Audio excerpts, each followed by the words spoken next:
no me avergüenzo. Pablo dice en Romanos capítulo 1, versículo 16, leyendo la Nueva Traducción Viviente, dice: pues no me avergüenzo de la buena noticia acerca de Cristo, porque es poder de Dios en acción para salvar a todos los que creen, a los judíos primero y también a los gentiles. No me avergüenzo. Yo sé que alguna vez nos hemos sentido avergonzados por algo. Amén. Nos hemos sentido avergonzados, nos hemos enfrentado a una situación que ha acarreado pena o vergüenza. De pronto usted dice, bueno, ¿cómo se puede definir un momento de vergüenza? Esos momentos de vergüenza, hermanos, que de pronto llegan, son inesperados, que no te lo esperabas, o de pronto no hiciste conforme a lo que se esperaba y te da vergüenza en un trabajo, te da vergüenza alguna mala conducta o qué sé yo. Pero esos momentos de vergüenza son esos momentos en los que uno todo lo que dice, trágame tierra. ¿No? Que uno dice, trágame tierra, ¿verdad? No quiero, es tanta pena que uno dice, no quiero que me vean, ¿verdad? No quiero que me identifiquen. Y uno dice ese tipo de expresiones, ¿no? ¿Por qué? Por vergüenza, porque uno se ha sentido o se siente avergonzado. Y el apóstol Pablo, él habla del evangelio como algo que no avergüenza. Cuando él utiliza esta palabra es porque él sencillamente es porque él mismo sabe, está consciente de lo que es sentir vergüenza. Porque yo creo que todos los seres humanos en algún momento hemos experimentado algún tipo de vergüenza, ¿verdad? De pronto escucha usted ahí que dice la mamá de este niño, ¿verdad? Y usted dice, ay, este niño ya se está portando mal, o esta niña se está portando mal, y usted voltea para otra parte, ¿verdad? Y están buscando a la mamá de este niño y usted está así, mirando para otro lado, porque lo menos que usted quiere saber, quiere que sepan es que usted es la mamá de ese niño, y entonces, o el papá de ese niño. ¿Por qué? Porque se siente de alguna manera avergonzado en alguna situación. Son casos que de pronto se asemejan a la vida cotidiana, pero cuando Pablo habla de no sentirse avergonzado, no está hablando solamente de una vergüenza social o de una pena de no hablar en público. Si usted va conmigo al significado que le da el diccionario a la palabra avergonzado, quiere decir aquel que sufre vergüenza, y a su vez vergüenza significa sentimiento de pérdida de dignidad, turbación de ánimo causado por alguna falta cometida o por alguna humillación o algún insulto recibido. También se define como un sentimiento de incomodidad. No es cómodo sentirse avergonzado. No es cómodo sentirse avergonzado, amén. Dice por incomodidad, producido por el temor a ser ridiculizado ante alguien. Pero vuelvo a decir que cuando Pablo utiliza la palabra avergonzado, no estaba hablando de no estar avergonzado socialmente, de compartir las buenas nuevas de Jesucristo o ser demasiado tímido para hablar con la gente sobre su fe. La palabra avergonzado que utiliza el apóstol Pablo se traduce de una palabra griega muy complicada de decirla, pero que significa deshonrado o humillado personalmente. Y tiene que ver con una alianza. Cuando Pablo habla o utiliza esta palabra avergonzado, esa palabra es producto de una alianza, aleluya, con una persona de peor, de una condición peor, o de una persona que se ha aliado con un grupo francamente malvado, poco confiable. Entonces Pablo utiliza la palabra avergonzado, aleluya, en relación a esa alianza que se hace. En otras palabras, Pablo está diciendo que cuando él dice no me avergüenzo del evangelio, quiere decir que su confianza para compartir esta noticia no está fuera de lugar, porque su alianza es confiable con un Dios real que nunca decepciona, con un Dios que no decepciona. Es decir, Pablo dice, no hay vergüenza en declarar mi lealtad, en declarar mi alianza, amén, con este Dios, con Cristo, porque su mensaje es bueno y es verdadero. Por eso dice él, no me avergüenzo. Cuando Pablo escribe la carta a los romanos, él mismo atestigua ser el autor El autor de esta carta en Romanos capítulo 1 versículo 1 dice: yo Pablo, esclavo de Cristo Jesús y elegido por Dios para ser apóstol y enviado a predicar su buena noticia. Escribo, dice Pablo, esta carta. Pablo está diciendo: yo soy el autor de esta carta, pero también deja en claro a quién está dirigiendo esta carta. Y el título de esta carta por eso es conocida como la carta a los romanos, porque está dirigida a la iglesia que se había establecido en Roma. Y no hablamos de una sola iglesia, estamos hablando de toda una provincia donde se había esparcido el evangelio y había, aleluya, grupos, iglesias distribuidas en toda esa provincia. Bueno, a todos ellos Pablo les escribe lo siguiente, dice, y los llama a todos ustedes. En el versículo 7 de Romanos capítulo 1 les dice: a todos ustedes, los amados de Dios que están en Roma y son llamados, note esto, a ser su pueblo santo. Pablo se dirige a la iglesia en Roma y la desafía. Y digo la desafía porque ser la iglesia en Roma no era cualquier cosa, no era asunto fácil. Porque, aleluya, estaba siendo llamada a vivir, dice, como un pueblo santo, en un entorno muy complicado, en un entorno, aleluya, donde socialmente y políticamente, aleluya, esa ciudad, esa provincia estaba corrompida, estaba en decadencia moral, había perversidad y también era una sociedad que vivía, hermanos, con una mentalidad materialista. Durante ese tiempo, quien estaba al frente del imperio romano, el líder que gobernaba sobre todo el vasto imperio romano, era aquel hombre llamado Nerón, el cual se recuerda por ser el líder más perverso que ha existido en la historia. Es decir, socialmente, políticamente, la iglesia tenía un entorno complicado. Para ser, aleluya, una iglesia, aleluya, distinguida como un pueblo santo, no era nada fácil, era un desafío. Pero también la popularidad de la iglesia no era la más, aleluya, la más adecuada. ¿Por qué? Porque la iglesia había sido afectada terriblemente años atrás. En el año 49 después de Cristo, Claudio, el emperador Claudio, si usted va a Hechos capítulo 18, se hace una referencia a este edicto hecho por el emperador Claudio. En el versículo 2 Pablo se encuentra con, aleluya, una persona de nombre Aquila.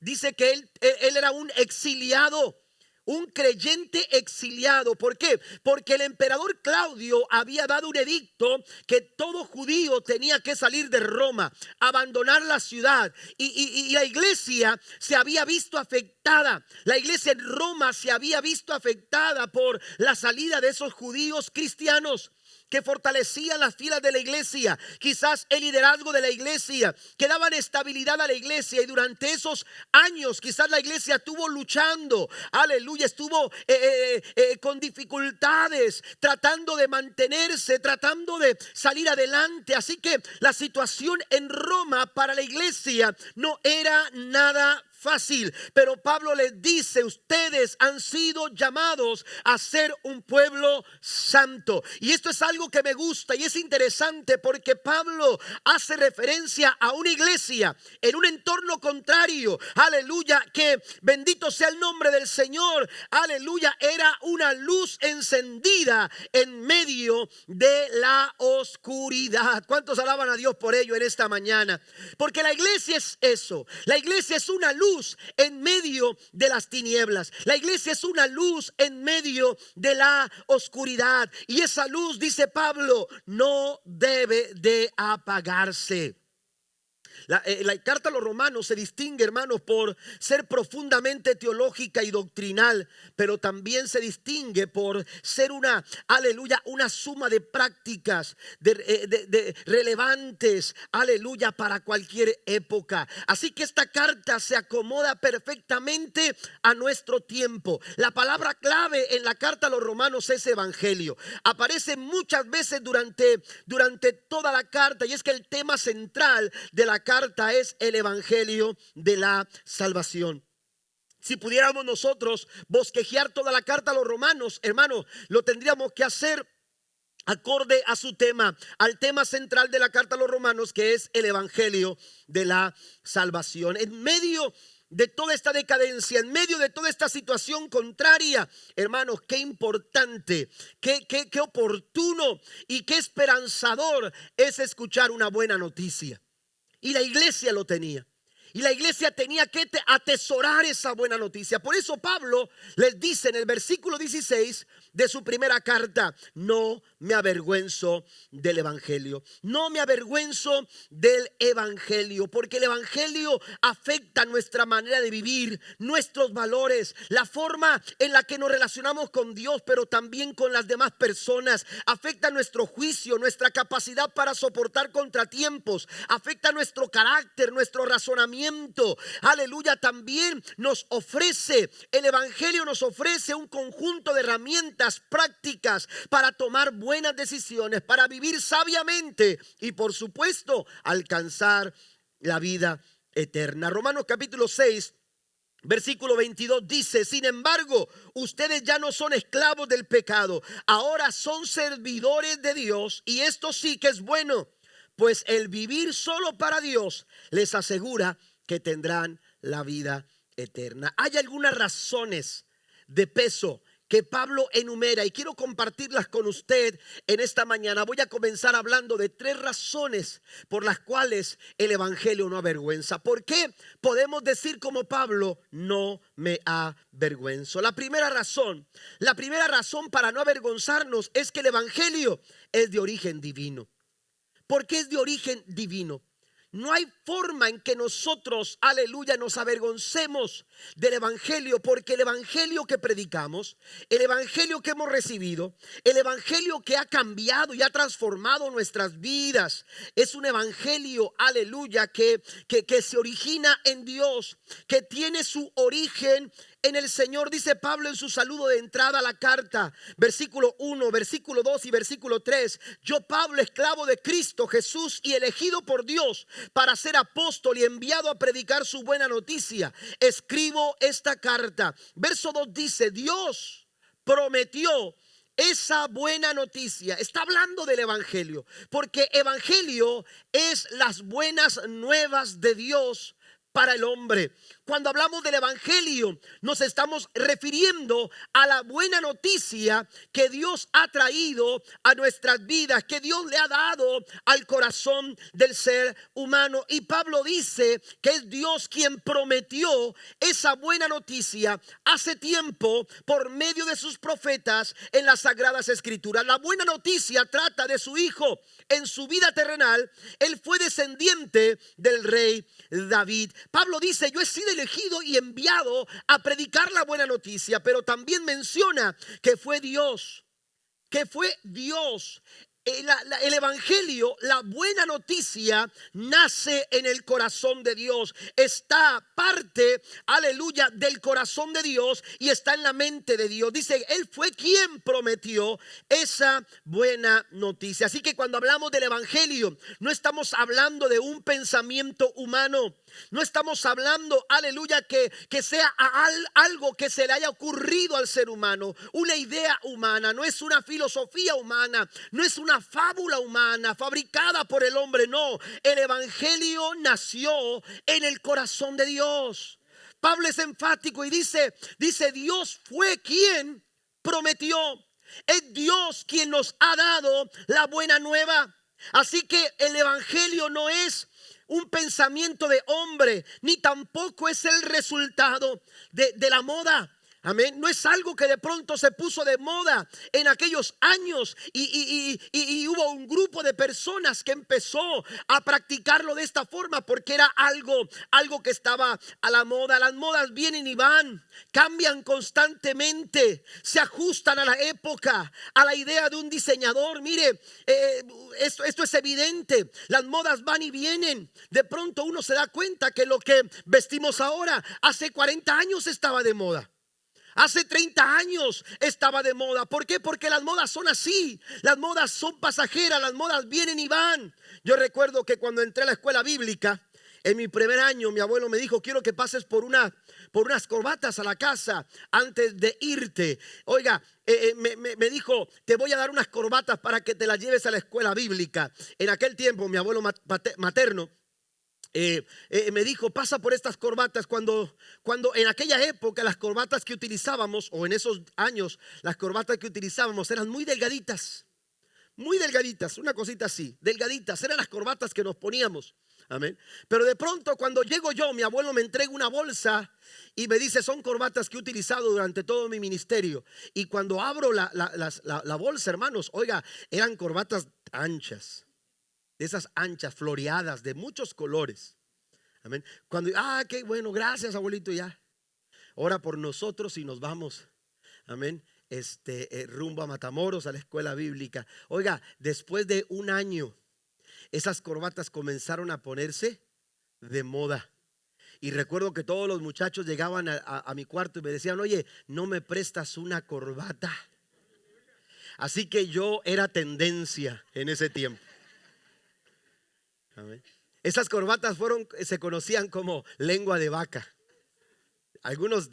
Hace algunos 10 años para atrás. No, más para atrás, ¿no? Ya pasaron algunos ayeres. Pero resulta que las modas así son. Las modas van cambiando. La personalidad de una figura pública va marcando tendencia, y todos quieren vestir así, y todos quieren peinarse de esa manera, y los colores así son, vienen y van. Aleluya. La música, sus ritmos van cambiando, porque son modas que van siendo, aleluya, cambiadas, que van llegando y se van yendo. ¿Por qué? Porque así es la moda. El pensamiento del ser humano así también es. Hay personas que hace 30 años aseguraban que las cosas tenían que hacerse de esa manera, que las cosas convenían de esta forma, y ahora esas mismas personas han cambiado de pensamiento, porque el ser humano, las modas, sus pensamientos cambian constantemente. Pero el evangelio no ha cambiado. Jesucristo dijo: aleluya, cielo y tierra pasarán, pero mis palabras, dice el Señor, no pasarán. Denle un aplauso fuerte al Señor. El evangelio tiene su origen en Dios y no en la mente del hombre. Es una revelación directa y divina, aleluya, que parte del corazón de Dios como una buena noticia para un ser humano, para una raza humana en decadencia, para una raza humana, aleluya, corrompida, para una raza humana que necesitaba ser restaurada, que necesitaba salvación, que necesitaba encontrar una respuesta, aleluya, que transformara su vida, aleluya, que le diera sentido y propósito a su vida. Y esa respuesta es el evangelio de carácter divino, el cual sigue en pie. Cuando hablamos de avergonzado, entonces dice, hemos mencionado que la palabra avergonzado tiene que ver con alianza. Pablo dice: no me avergüenzo del evangelio. ¿Por qué? Porque es la mejor alianza que yo he podido hacer. Es la mejor alianza que yo he podido hacer. Porque qué mejor que aliarte con Dios. Qué mejor que hacer una alianza con Dios. Por eso más adelante, en otra de sus comentarios, el apóstol escritos, Pablo dice: mayor es el que está con nosotros que el que está en contra de nosotros. ¿Cómo avergonzarnos de esta alianza que hemos hecho con el Dios Todopoderoso? Porque si Dios es con nosotros, ¿quién en contra de nosotros? Si usted lo cree, denle un aplauso fuerte al Señor. Es poder de Dios en acción. Las buenas nuevas tienen su origen en Dios, aleluya, desde mucho antes de la fundación del mundo. Porque esta buena noticia, aleluya, no es algo que de pronto Dios tuvo que realizar por la caída del hombre. Es decir, que la caída del hombre no le pescó a Dios de sorpresa. El plan estaba establecido. Ya había algo planeado. Dios tenía claro lo que él tenía que hacer. Por eso el apóstol Pedro dice en su primera carta, capítulo 1, versículo 20, leo la traducción lenguaje actual, dice: esto es algo que Dios había decidido hacer desde antes de crear el mundo, y Cristo apareció en estos últimos tiempos para bien de ustedes. Era parte de un plan. Por eso cuando hablamos del evangelio, podemos decir no me avergüenzo. Aleluya. ¿Por qué? Porque tiene su origen en Dios. Amén. Fue Dios. Dios fue quien prometió, dice el apóstol Pablo. Es una iniciativa de Dios. Es de carácter divino porque se origina en Dios. Y lo vemos claramente en la Biblia. La primera promesa con la que nos encontramos en la Biblia aparece en Génesis capítulo 3, versículo 15. Y es una promesa de salvación. Es una promesa, aleluya, que Dios hace para restaurar la relación que el pecado había roto a causa de la desobediencia de Adán y de Eva. Cuando ellos pecaron, su relación con Dios se quebró, su relación con Dios se dañó, porque eso es lo que hace el pecado. El pecado crea división entre el hombre y Dios, y entonces cuando hay pecado, el pecado impide que el hombre pueda estar en perfecta comunión con Dios, que el hombre pueda relacionarse con Dios, que el hombre pueda convivir con Dios. No tenemos paz con Dios cuando hay pecado de por medio. Pero entonces Dios dio una promesa, una buena noticia para todo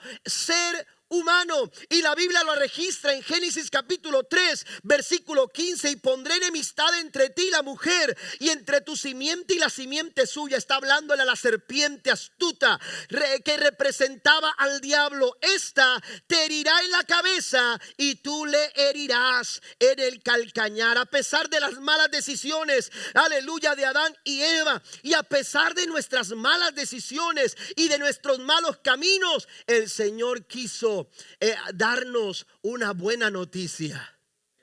El Señor nos da buenas noticias, y esta buena noticia, hermanos, aleluya, sigue vigente en nuestros tiempos. El evangelio, aleluya, trasciende épocas, trasciende generaciones, trasciende, aleluya, los tiempos, aleluya, y sigue siendo vigente, sigue teniendo resultados. Por eso, aleluya, es importante, aleluya, el hecho de entender que nuestra mejor alianza que podemos realizar en esta vida es aliarnos con Dios, y el evangelio nos da la oportunidad de hacerlo. Por eso Pablo dice: no me avergüenzo del evangelio. Esa situación en nuestra vida, usted y yo no la podíamos arreglar. Amén. No la podíamos arreglar. No podíamos darle solución a nuestro problema espiritual. No podíamos satisfacer nuestra alma, porque no lo puede satisfacer el dinero, no lo puede satisfacer los bienes materiales, no lo puede satisfacer, aleluya, cualquier actividad de este mundo no puede satisfacer la necesidad del alma. Aleluya, el único que podía darle solución a ese problema era Dios. Por eso dio la promesa, y Pablo recuerda la promesa que Dios nos dio fue el evangelio, fue el anuncio de la buena noticia. Y cuando esa buena noticia llega a nuestros corazones y la aceptamos, la buena noticia es que Cristo murió por nuestros pecados, y lo que no podíamos solucionar nosotros, Cristo lo hizo por ti y por mí, por su gran amor y su gran misericordia. Le da un aplauso fuerte al Señor en esta mañana. Nada menos que el Hijo de Dios vino a nacer como ser humano para vencer el pecado, y luego de morir se levantó de entre los muertos para darnos la garantía de nuestra salvación. Por eso Juan escribe en su primera carta, capítulo 3, versículo 8: el que practica el pecado es del diablo, porque el diablo peca desde el principio. Pero para esto apareció el Hijo de Dios, para deshacer las obras del diablo. Esta es la buena noticia. El evangelio no es algo que está sujeto a las modas de este mundo, porque las modas cambian constantemente. Pero Jesús, en Hebreos capítulo 13, versículo 8, dice que es el mismo de ayer, de hoy y por todos los siglos. Él es el mismo, no cambia. Y es que el evangelio, amado hermano, el evangelio tiene su origen en Dios.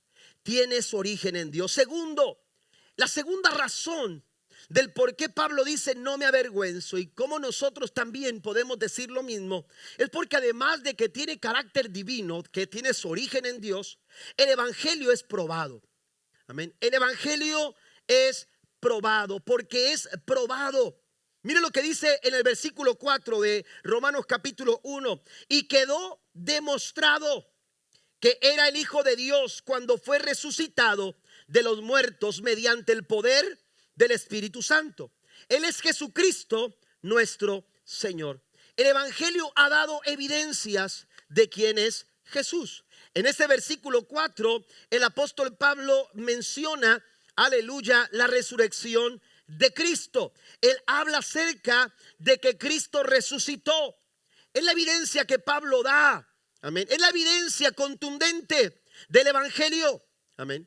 Que tenemos nosotros, aleluya, a un Dios vivo. Amén. Él murió, ¿cierto? Él fue sepultado, ¿cierto? Pero también es cierto que se levantó de una tumba. ¿Alguien lo cree en esta mañana? Amén. Esta es la evidencia contundente del evangelio. Es la prueba contundente del evangelio, la resurrección de Jesús. Usted va, aleluya, a Jerusalén. Yo no he tenido la oportunidad de ir, pero he escuchado testimonios. Recuerdo haber escuchado al hermano Rubén Luna, pastor en Ciudad Victoria. En ese tiempo era pastor y maestro nuestro en la ciudad de Matamoros, y él compartía su experiencia en la Tierra Santa, y dice que fue a la tumba de David y fue a la tumba de diferentes personajes, ¿verdad?, bíblicos, y usted puede pasar y le dicen: aquí yacen los restos de fulano de tal, de David. Aquí yacen los restos de fulano de tal, y aquí yacen los restos de este personaje. Pero cuando usted llega a la tumba de Cristo, aleluya, usted se encuentra un letrero que dice: esta es la tumba de Jesús, sus restos no están aquí porque la ha resucitado. Den un aplauso fuerte al Señor. La resurrección es la prueba contundente del evangelio. Así que cuando hablamos del evangelio no hay por qué avergonzarnos. Aleluya, no hay por qué avergonzarnos. No hay vergüenza alguna en el evangelio, porque el evangelio tiene origen en Dios, pero también el evangelio es un evangelio que ha sido probado. Y la resurrección es la prueba contundente de este evangelio, y es el tema central de nuestra fe cristiana. De hecho, Pablo escribe en su carta a los Corintios, si usted va conmigo, ahí en sus notas, 1 Corintios capítulo 15, versículos 14 y 17, la Biblia dice, hablando Pablo a los Corintios: y si Cristo no resucitó, vana es entonces nuestra predicación, vana es también vuestra fe. Es en vano que prediquemos, es en vano que nosotros, aleluya, estemos aquí. Y si Cristo no resucitó, dice el verso 7, vuestra fe es vana y aún estáis en vuestros pecados.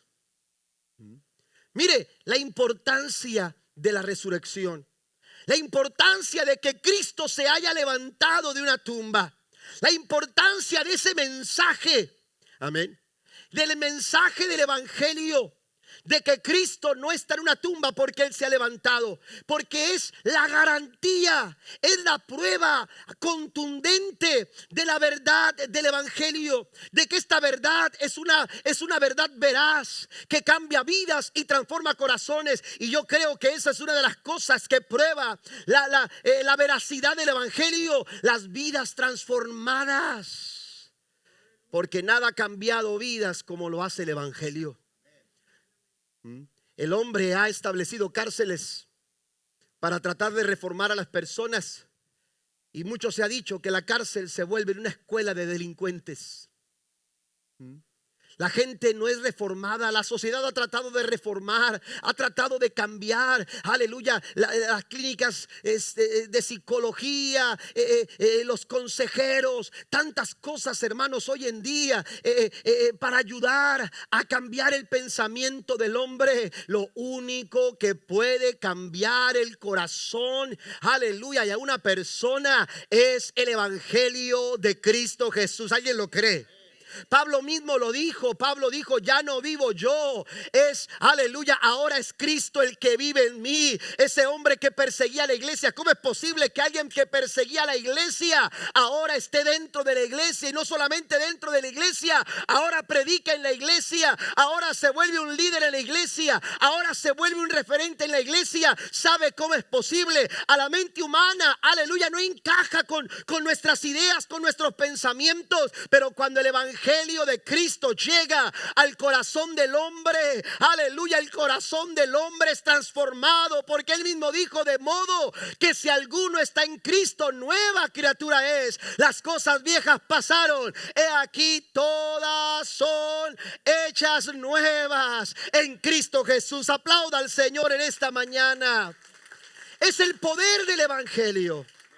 Es el poder del evangelio, porque tiene su origen en Dios, pero también es, aleluya, un evangelio probado. Y quedó demostrado, dice Pablo en el verso 4. La Reina Valera del 60 utiliza la palabra declarado. Amén. Y fue declarado. Esa palabra declarar o declarado, hermanos, se deriva de una palabra en griego que significa distinguir. Es la palabra horizonte. La palabra horizonte significa distinguir. Y de pronto, aleluya, usted ve el horizonte. Y el horizonte sirve, hermanos, para distinguir entre lo que es la tierra y el cielo. Amén. Nosotros hemos estado, por ejemplo, en un lugar, fuimos a predicar una campaña de Semana Mayor a un lado, un área frontera de Texas con Oklahoma. Y más o menos, no recuerdo bien el lugar, cómo llamaba, pero oiga, estaba completamente plano. Amén. Y se miraba muy bonito. No había nada de montañas, ¿verdad? Pero estaba completamente plano y se miraban los campos sembrados. Amén. Y parecía una línea recta. Los que han ido a esas áreas de Oklahoma, Kansas, esas áreas de por allá, usted se puede encontrar esas planicies, ¿verdad? Completamente plano. Amén. Y perfectamente usted ve en el horizonte, aleluya, lo que es, cómo se une lo que es el cielo con la tierra. Amén. Bueno, cuando Pablo habla de que fue declarado, está hablando de una distinción. Y esa distinción lo hizo distinto. Esa distinción hizo una diferencia, aleluya, de los demás. Y es que la resurrección de Jesucristo separa por completo a Jesús del resto de la humanidad, como una evidencia irrefutable de que Él era y es el Hijo de Dios. De que Él era y es el Hijo de Dios. Por eso Pablo dice, aleluya, fue declarado, aleluya, y fue resucitado de los muertos mediante el poder del Espíritu Santo de Dios. La resurrección de Jesús, aleluya, es una prueba contundente del evangelio. Pero para probar su resurrección tenemos que probar su muerte. Amén. Y muchas personas, hermanos, han querido negar la resurrección de Jesús y han dicho que Cristo realmente no murió, que Jesús se desmayó. Hace poco leía yo un escrito donde un doctor en España, no recuerdo en qué lugar de España, pero había sacado un escrito que decía que Jesús no había muerto, sino que estaba en un coma. Estaba en un coma y trata de hacer sus explicaciones, pero usted encontrará en la Biblia y en la historia, hermanos, datos contundentes, aleluya, de la muerte de Jesús. Usted encontrará, aleluya, que fue arrestado. La Biblia dice que Cristo fue arrestado. Amén. Y en los datos históricos de los judíos está, aleluya, detallado el arresto de Jesús. No es una historia de un libro cualquiera o una fábula. Hay una historia, hay un dato histórico de un juicio celebrado en contra de Jesús. Jesús fue arrestado, fue torturado con un látigo. Amén, golpeado y azotado. Cuando el profeta Isaías, 700 años antes de que sucediera, Isaías lo describe en el capítulo 53 como herido de Dios, como azotado y afligido, no abrió su boca, como cordero fue llevado, dice, al matadero. Es decir, aleluya, Jesús fue profetizado, aleluya, no solamente que vendría, sino también lo que sufriría. Y la Biblia nos da datos, aleluya, señalamientos de que Cristo fue torturado con un látigo. Muchas personas que eran torturados con ese tipo, aleluya, de látigos no soportaban y llegaban a morir en el mismo lugar, en el mismo momento, porque era algo terrible. Morían desangrados, morían, aleluya, porque sus heridas se infectaban. Entonces el cuerpo de Cristo fue maltratado, aleluya, y seguramente los efectos de aquellas heridas que no fueron tratadas, porque no es que a Jesús le hirieron sus espaldas y alguien vino a tratar sus heridas. No, Jesús estaba sufriendo en carne propia lo que Isaías había profetizado 700 años antes. Después de eso fue llevado por un camino de Jerusalén hacia el Gólgota sin atención, sin alguien que se acercara piadosamente a darle algo de tomar para saciar su sed. Usted le suma a la sangre derramada por los látigos, por las heridas. Usted le suma a las heridas infectadas, le suma la deshidratación que pudo haber pasado Jesús en ese momento durante su trayecto de Jerusalén hacia el Gólgota. Y después la escritura nos señala que fue clavado en una cruz. El mismo Pablo señala en Filipenses capítulo 2 que Jesús se hizo obediente hasta la muerte, y muerte de cruz. Amén. No hay contradicciones. Los datos bíblicos no se contradicen. Amén. Los datos bíblicos no se contradicen. 1 Corintios capítulo 15 versículo 13 en adelante dice: yo les transmití a ustedes lo mismo, lo más importante, y lo que se me había transmitido a mí también. Cristo murió. Amén. No está hablando de una agonía. No está hablando, aleluya, de un desmayo. No está hablando, aleluya, de un coma. No, la Biblia dice que Él murió por nuestros pecados, tal como dicen las escrituras. Fue enterrado y al tercer día fue levantado de los muertos, tal como dicen las escrituras. Esa teoría de que los discípulos robaron el cuerpo de Jesús, hermanos, es ridículo. Aleluya. Eran gente sin armas, eran gente que no estaba acostumbrada a levantarse y a pelear. Aleluya. Ellos no estaban acostumbrados, aleluya, a este tipo. Estaban indefensos. Y la Biblia dice que la tumba estaba custodiada.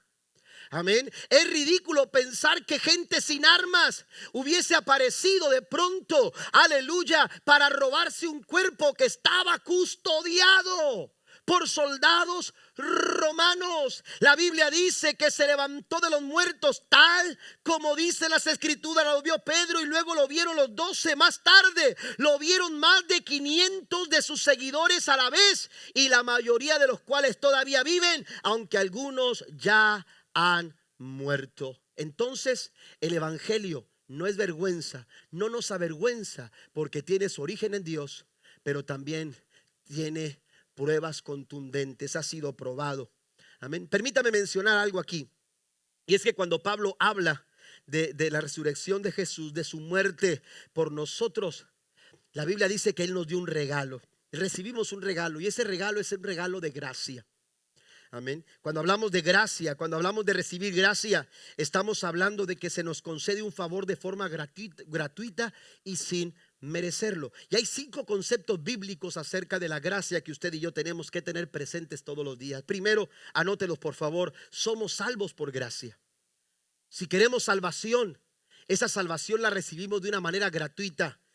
Y aunque no la merezcamos, el Señor a través de su muerte no la quiso dar, porque por salvos somos gracia, dice Efesios capítulo 2 versículo 8 en adelante. Dios los salvó por su gracia cuando creyeron. Ustedes no tienen ningún mérito en eso, es un regalo de Dios. La salvación no es un premio por las cosas buenas que hayamos hecho, así que ninguno de nosotros puede jactarse de ser salvo. Nada podemos hacer para alcanzar salvación por nuestros propios méritos. Si queremos salvación, tenemos que acudir a la gracia salvadora de Cristo Jesús. Segundo concepto, es por medio de la gracia que podemos acercarnos a Dios.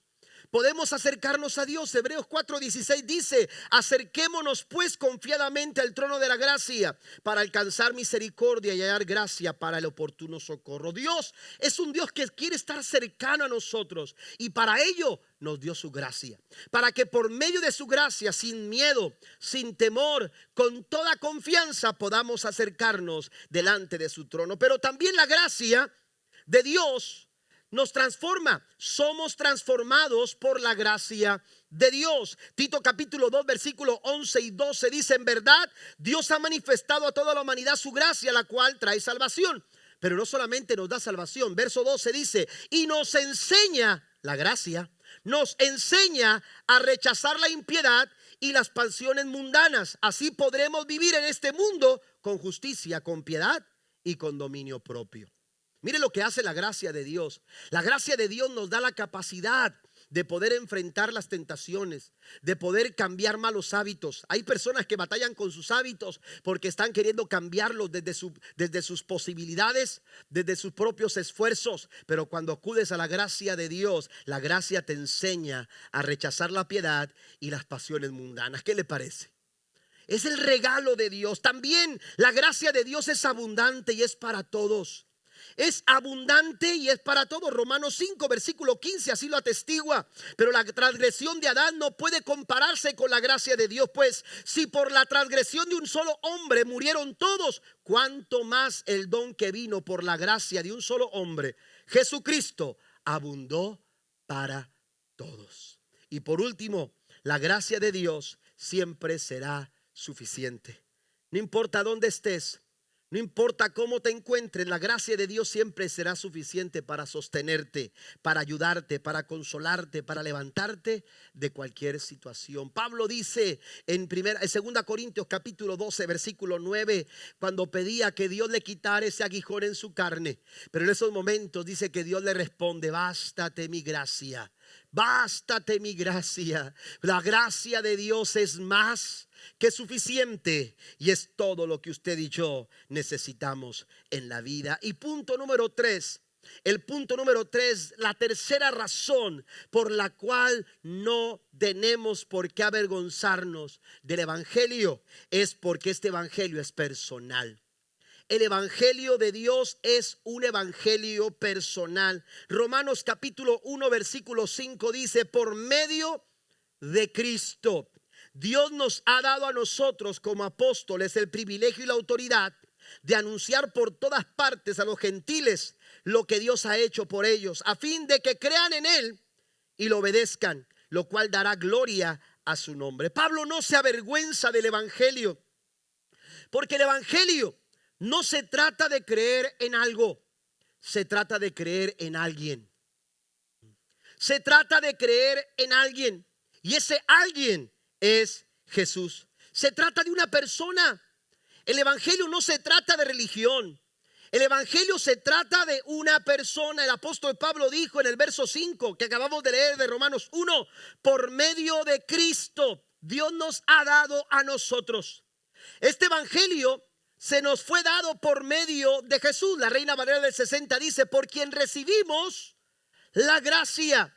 ¿Se da cuenta? No habla de qué, no habla de por qué, habla de quién. El evangelio no se trata del qué, el evangelio no se trata del por qué, el evangelio se trata de quién. ¿Quién? Porque por quien recibimos la gracia, dice quién, no dice qué, no dice por qué, porque el evangelio se trata de quién. Cuando usted comparte el evangelio con otras personas, no está compartiendo algo, está compartiendo a alguien. Amén. Es como cuando usted presenta a una persona, una amistad con otra persona y le dice: mira, este es fulano de tal, él es Pedro, él es Juan. Amén. Ella es María, mi amiga, mi prima, mi hermano, mi hermana. Amén. ¿Verdad? Usted está presentando a alguien. Cuando usted habla del evangelio, usted está presentando a Jesús. Y está hablando de Cristo, porque el evangelio se trata de Jesús. Por eso hablamos de que este evangelio es personal. Mucha gente pregunta: ¿en qué crees? A lo mejor usted le han preguntado: ¿en qué crees? La pregunta no es en qué crees. La pregunta correcta no es en qué crees. La pregunta correcta es: ¿en quién crees? Porque eso es el evangelio. ¿En quién tú crees? ¿En quién creo? ¿A quién sigo? ¿Por quién vivo? ¿Quién es mi Señor? ¿Y con quién me relaciono? Eso es el evangelio. El evangelio es personal. Y es la respuesta a la necesidad más fundamental, a la necesidad más profunda en la vida de todo ser humano. Amén. Porque nuestra relación con Dios se rompió cuando el pecado apareció en nuestras vidas. Pero esa relación se restaura gracias a quien entregó su vida por nosotros en la cruz del Calvario. ¿Alguien lo cree en esta mañana? Pablo dijo en Romanos capítulo 5 versículo 1: justificados pues por la fe, tenemos paz para con Dios por medio de nuestro Señor Jesucristo. Eso es el evangelio, iglesia. Por eso no debemos de avergonzarnos. No debemos de avergonzarnos porque el evangelio se origina en Dios, porque el evangelio ha sido probado. Pero también no hay por qué avergonzarse del evangelio, porque este evangelio es un evangelio personal. Es por quien recibimos la gracia del Señor. Mire, la tradición te enseña a creer en la religión. El evangelio nos invita a creer en Jesús. Amén. Es cierto, vivimos dentro de un sistema, amén, en el cual tienes que hacer lo que la mayoría hace para pertenecer a él. La religión te dice, tienes que hacer obras para ganarte el cielo, un lugar en el cielo. La filosofía dice, tienes que estar de acuerdo con la tendencia o la forma de pensamiento para ser aceptado. Pero ¿sabe qué dice el evangelio? El evangelio dice que cree en Jesús. Cree en Jesús para relacionarte con Dios. Porque dice la escritura en Juan capítulo 1 versículo 11 al 12. Ya estoy terminando, pasen los músicos. Vino a los de su propio pueblo y hasta ellos lo rechazaron. Pero a todos los que creyeron en él, todos los que creyeron en él y lo recibieron, les dio el derecho de llegar a ser hijos de Dios. Lo podemos decir de esta forma: a todos los que han creído en Jesús, el Señor les ha dado el derecho de relacionarse con Dios. Tenemos un derecho por medio de la gracia de Dios. Tenemos un derecho. Tenemos, aleluya, ese derecho de relacionarnos con Dios. Y Pablo lo menciona. Los siguientes versículos 6 y 7 de Romanos en el capítulo 1 dice: ustedes están incluidos entre los gentiles que fueron llamados, note lo que dice, a pertenecer a Jesucristo. Esto es relación. Es relación. Porque el evangelio es relación. No importa cuánta historia tú sepas de lo que sucedió en Mateo, de lo que narra Lucas, de lo que dice Marcos, de lo que dice Juan. No importa cuántos datos históricos tú tengas en tu mente sobre lo que sucedió en el ministerio de Cristo aquí en la tierra, si no te relacionas con Jesús todos los días, si no te relacionas con Jesús, a lo mejor conoces mucho del evangelio, amén, pero no estás viviendo el evangelio. La iglesia, la religión, amén, tenemos que tener mucho cuidado porque no se trata de algo, se trata de alguien. Y ese alguien te acompaña todos los días. Pablo dice: a pertenecer a Jesucristo. Eso es relación. Les escribo a ustedes, dice otra cosa, los amados de Dios. Eso nos dice que es relación. El evangelio es personal. Tú no puedes, aleluya, estar en un círculo de amado si no te relacionas dentro de ese círculo. Ustedes son, cuando recibimos el evangelio, venimos a ser llamados amados de Dios, porque el evangelio es personal.